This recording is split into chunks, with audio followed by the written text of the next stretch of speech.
शेतकरी मित्रांनो, कृषी उत्पन्न बाजार समिती मानवत आपल्याकडे मानवतची पहिली पावती अवेलेबल आहे। त्यामध्ये 7,760 रुपयांचा एक भाव मानवतमध्ये कापसाला मिळालेला आहे।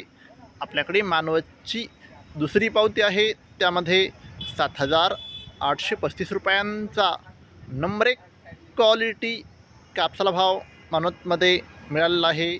आपल्याकडे मानवतची तिसरी पावती आहे, त्यामध्ये 7,855 रुपयांचा एक भाव मानवतमध्ये कापसाला मिळालेला आहे। शेतकरी मित्रांनो, आपल्याकडे मानवतची चौथी पावती आहे, त्यामध्ये 7,865 रुपयांचा नंबर 1 क्वालिटी कापसाला भाव मानवतमध्ये मिळालेला आहे। शेतकरी मित्रांनो, आज मानवत येथे जास्तीत जास्त कापूस भाव होता 7,870 रुपये, कमीत कमी कापूस भाव होता 7,630 रुपये। शेतकरी मित्रांनो, सरासरी कापूस भाव होता 7,790 रुपये। शेतकरी मित्रांनो, जर तुम्हाला व्हिडिओ आवडला असेल तर व्हिडिओ लाईक करा, चॅनलवर नवीन असाल चॅनलला सबस्क्राईब करा, शेअर करा। धन्यवाद।